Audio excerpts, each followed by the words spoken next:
Hello guys, actually ഞാനൊരു ട്രാവലിലാണ്, അതാണ് ഞാൻ വീഡിയോ ഒന്നും ഇടാത്തത്. കുറച്ച് തിരക്കുകളിലാണ്. തിരുവനന്തപുരം വരെ ഒന്ന് വന്നു. ഞാൻ പറഞ്ഞില്ല, ആസ് യൂഷ്വൽ ഞങ്ങൾ കുറച്ച് പേര് ഒന്ന് മീറ്റപ്പ് ചെയ്യാൻ വേണ്ടിയിട്ട് തിരുവനന്തപുരം വന്നിട്ടുള്ളതാണ്. അപ്പം ഞാൻ ഡാഡി ഗിരിജയെ പറ്റി പറയാനാണ് വന്നത്. അതിൻ്റെ ഒരു നാൾ വഴി, ഒരു എന്താണ് നമ്മളുടെ ഒരു ഉദ്ദേശ ലക്ഷ്യം എന്നുള്ളത്. അപ്പോൾ ഞാൻ പറഞ്ഞല്ലോ, നമ്മൾ ഇനി മുതലാണ്, ഇതുവരെ അവർ കണ്ടതൊക്കെ നമ്മൾ സോഷ്യൽ മീഡിയയിൽ കൂടെ കാര്യങ്ങൾ പറയുന്നു എന്നതിനപ്പുറം കൃത്യമായ നീക്കങ്ങൾ ഞങ്ങളുടെ ഭാഗത്തു നിന്നുണ്ടാകും എന്നുള്ള ഒരു വിശേഷം പറയാൻ വേണ്ടിയാണ് ഇപ്പോൾ ഞാൻ ഈ വീഡിയോ ചെയ്തത്. ഇനി ഒരു കാര്യം കൂടെ ഞാൻ ഇതിൻ്റെ കൂടെ സൂചിപ്പിക്കാൻ ആഗ്രഹിക്കുന്നു. എൻ്റെ ഒപ്പം ഒരു കുഞ്ഞുണ്ട്.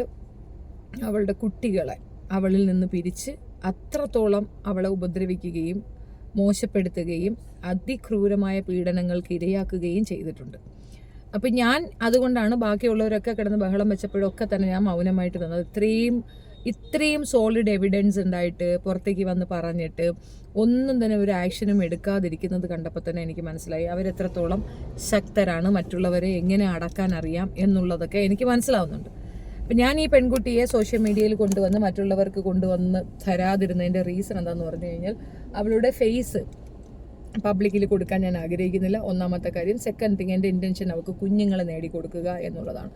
അപ്പോൾ അമ്മയിൽ നിന്ന് ആ കുട്ടികളെ അടർത്തി മാറ്റി മറ്റാർക്കോ കൊടുത്തു, അങ്ങനെ ഒരു ടൈം ഉണ്ട്. അപ്പോൾ അതിൻ്റെ നിയമവശങ്ങളും ബാക്കിയുള്ളതിനുമൊക്കെയാണ് ഞങ്ങൾ വന്നത്. ഞാനിപ്പോഴും പറയുന്നു, രമ മാഡമാണ് സപ്പോർട്ട് തന്നിട്ടുള്ളത്. അവരാണ് നമുക്ക് എല്ലാ വിധത്തിലുള്ള നിയമസഹായങ്ങളും എല്ലാ സപ്പോർട്ടും എല്ലാവിധ സഹകരണവും അവരിൽ നിന്നാണ് ഉണ്ടായിട്ടുള്ളത്.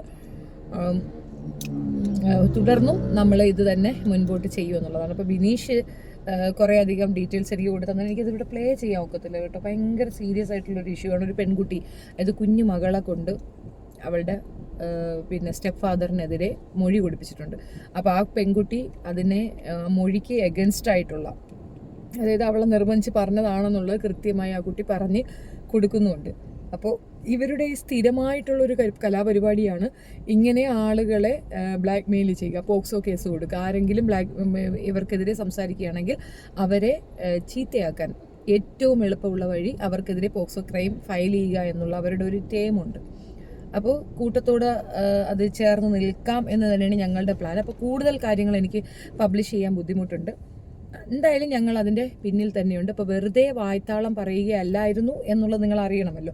അതുകൊണ്ടാണ് ഞാൻ ഈ ഒരു ഇൻഫോർമേഷൻ പാസ് ചെയ്യാനായിട്ട് വന്നത്. പിന്നെ എല്ലാവരും വിചാരിക്കും എന്താ മിണ്ടാതായി, ഇവിടെ പോയി ഒളിച്ചടക്കുകയാണ്, കേസ് ഒളിച്ചടക്കുകയാണ്. അപ്പോൾ ഈ അപ്പുറത്ത് കാണുന്ന ഈ കൊരവകളും ബഹളങ്ങളും ഒക്കെ നമ്മളെ സ്റ്റോപ്പ് ചെയ്യിക്കാനുള്ള വഴികളാണെന്നാണ് ഞാൻ തെറ്റിദ്ധരിക്കുന്നത്. ഈ ധാരണ ശരിയാണോ എന്ന് എനിക്കറിയത്തില്ല. അതൊക്കെ ഇഷ്ടം പോലെ ചെയ്ത് as I said, my name is Shefeena Bibi. എന്ത് ഷെഫീന ബിബി, ആ പേര് മറന്നപ്പോൾ വെറുതെ ഉറക്കത്തിലടക്കി നെട്ടി ഉണർന്നിട്ട് ഇങ്ങനെ ഓർക്കണം, ഷെഫീന ബിബിയോ എന്ന്. അതാണ് എൻ്റെ ഒരു അപ്പം ഇതിൻ്റെ കൂടുതൽ അപ്ഡേഷൻസ് ഒരു കാര്യം ഞാൻ പറയാം. നമ്മളൊരു കാര്യത്തിന് ഇറങ്ങി നിൽക്കുമ്പോൾ ചില കാര്യങ്ങൾ നമുക്ക് കുറച്ച് കൺട്രോൾ ചെയ്തേ പറയാൻ പറ്റുള്ളൂ. അത് നമ്മൾ പൂർണ്ണമായി പറഞ്ഞു കഴിഞ്ഞാൽ നമ്മുടെ പരാജയം അവിടെ കിട്ടും. കാരണം അപ്പുറത്ത് നിൽക്കുന്നവർ നമ്മളെ എങ്ങനെ ഒതുക്കാമെന്നുള്ളതിൽ PhD ചെയ്യുകയാണ്. ആ സമയത്ത് നമ്മൾ എന്ത് ചെയ്യണം, നമ്മൾ കുറച്ച് ക്ലെവറായിട്ട് ഹാൻഡിൽ ചെയ്യണം. ദാറ്റ് ക്ലെവർനെസ് ഐ ഹാവ് എന്നാണ് എൻ്റെ ഒരു വിശ്വാസം. അതുകൊണ്ട് തന്നെ എന്തായാലും അവളവിടെ നോക്കിക്കൊണ്ടിരിക്കുന്നത്, അവളെ കാണണോ വേണ്ടല്ലോ. ആ കുട്ടി ഒരുപാട് കാര്യങ്ങൾ പറഞ്ഞിട്ടുണ്ടായിരുന്നു, ഒത്തിരി കാര്യങ്ങൾ. ഞാനത് ഇന്നിപ്പം ഞങ്ങളൊക്കെ എല്ലാവരും അപ്സെറ്റായിരുന്നു. ഇതൊക്കെ പറയുന്നതൊക്കെ കേട്ടാലേ മനസാക്ഷിയുള്ളവർക്കൊന്നും കേട്ടുകൊണ്ടിരിക്കാൻ പറ്റുന്ന കാര്യങ്ങളല്ല. ശിവനെ അവിടെ നടക്കുന്നത് മുഴുക്ക അന്യായമാണ്. അത്രത്തോളം ക്രൂരമായ ഇൻസിഡൻസ് അവിടെ ഉണ്ട്. അടി ഊട്ടി ഇത്രയധികം കാര്യങ്ങൾ. പിന്നെ ക്ലവറുണ്ട് കേട്ടോ, അവർ ക്ലവറാണ്. കാരണം നിയമപരമായി അവരെ തൂക്കാതിരിക്കാനുള്ള എല്ലാ പഴുതുകളും അവരടച്ചു വെച്ചിട്ടുണ്ട്. അവിടെ നിൽക്കുന്ന കുട്ടികൾക്ക്, അണ്ടർ ഏജിലുള്ള കുട്ടികൾ, അതായത് 18 വയസ്സാകുമ്പോൾ തന്നെ കുട്ടികളെ മാറ്റണം. പിന്നെ അവിടെ കുട്ടികളെ നിർത്താൻ പാടില്ല. അപ്പോൾ അവരെന്ത് ചെയ്യുന്നത്, അടുത്ത ട്രിക്ക് ഉപയോഗിക്കും. ഈ കുട്ടികളെ അവിടുത്തെ സ്റ്റാഫായിട്ട് അങ്ങ് എടുക്കും. 18 വയസ്സ് വരെ നിർത്തിയ കുട്ടികളെ സ്റ്റാഫായിട്ട് എടുത്തു കഴിഞ്ഞാൽ പിന്നെ കുട്ടികളെ കൊണ്ട് ജോലി ചെയ്യിപ്പിക്കും. അല്ലെങ്കിൽ അവിടെ കൊണ്ട് ജോലി ചെയ്യിപ്പിക്കും, അത് വേറെ കാര്യം. പൊടി മക്കളെ കൊണ്ടൊക്കെ ഇഷ്ടം പോലെ ജോലി ചെയ്യിപ്പിക്കും. അപ്പോൾ ഏകദേശം സന്ധ്യ പല്ലവി പറഞ്ഞതൊക്കെ വളരെ ആപ്റ്റായിട്ടുള്ള കാര്യങ്ങൾ തന്നെയാണ്. ഓരോന്നോരോന്ന് തെളിഞ്ഞു വരുന്നുണ്ട്. പിന്നെ ഈ ഒരു കൂട്ടായ്മയിൽ സന്ധ്യ പല്ലവി ഇല്ല കേട്ടോ. ഇനി അതും പറഞ്ഞുകൊണ്ട് വരരുത്. സന്ധ്യ പല്ലവി മാത്രമേ വരാതെയുള്ളൂ. ബാക്കി എല്ലാവരും ജോയിൻ ടുഗദറാണ്. ഞങ്ങൾ എല്ലാവരും ഒന്നിച്ച് തന്നെയാണ് നിൽക്കുന്നത്. ഈ ഒരു വിഷയത്തിൽ മാറി നിൽക്കുകയോ മറ്റൊന്ന് ചിന്തിക്കാനോ പിന്നോട്ട് പോകാനോ ഒന്നും ഞങ്ങൾ തയ്യാറല്ല. മൗനം വിദ്വാനുഭൂഷണം എന്നുള്ളത് കൊണ്ടാണ് നമ്മൾ ഇതുവരെ മിണ്ടാതിരുന്നത്. പിന്നെ ജാമ്യമൊക്കെ കിട്ടുമായിരിക്കും, അതൊക്കെ ആസ് യൂഷ്വൽ ജാമ്യമൊക്കെ കിട്ടും, അതങ്ങനെയാണല്ലോ. ജാമ്യം കിട്ടും, പല കോലങ്ങളും കാണിക്കും. പക്ഷേ അതിനകത്ത് നീതി നിഷേധങ്ങൾ ഒരുപാട് നടന്നിട്ടുണ്ട്. അതിനകത്ത് എനിക്ക് വേണ്ട കാര്യം ഞാൻ ആ കുട്ടികളെ സേഫാക്കുക എന്നുള്ളതാണ്. രണ്ടാമത് അമ്മമാർക്ക് വേണ്ടി നമ്മൾ ഇൻസ്പെക്ഷൻ വിട്ടിട്ടുണ്ടായിരുന്നു. അമ്മമാരത് മനസ്സിലാക്കാതെ, അല്ലെങ്കിൽ അവർക്ക് വേണ്ടിയിട്ടാണ് നമ്മളത് ചെയ്തതെന്ന് മനസ്സിലാക്കാതെ അവർ തിരിച്ച് റിവേഴ്സ് ഗിയർ ഇട്ടു. അപ്പോൾ പിന്നെ നമുക്ക് അതിനകത്ത് അവരെ പ്രൊട്ടക്ട് ചെയ്യാനോ സപ്പോർട്ട് ചെയ്യാനോ പറ്റത്തില്ല. പക്ഷേ അതുകൊണ്ട് തന്നെ അവർ ജെന്യൂനായി എന്നൊരർത്ഥമില്ല. പിന്നെ അവർ പറയുന്ന കണക്ക് നമ്മളൊക്കെ പൈസയ്ക്ക് വേണ്ടിയിട്ടാണ് എന്നുള്ള ഒരു ഫോമാണ് കൊണ്ടുവരാൻ ശ്രമിക്കുന്നത്. നല്ല കാര്യമാണ്. പൈസ ഇല്ല വേണ്ടാത്തവരാരുണ്ട്? എനിക്കും പൈസ തന്നെയാണ് വേണ്ടത്. നീ 1 കോടി രൂപ രൂപയെങ്കിൽ ഞാൻ പിന്മാറാം, അല്ലെങ്കിൽ ഞാനിത് പറഞ്ഞുകൊണ്ട് തന്നെ ഇരിക്കാം. അവന് 2 ലക്ഷം രൂപയെന്നൊന്നും പറഞ്ഞ് മനുഷ്യനെ അപമാനിക്കരുത്. 1 കോടി രൂപ ഇട്ടണം. 1 കോടി രൂപ ഇട്ടുമെങ്കിൽ നമ്മൾ മിണ്ടാതിരിക്കും.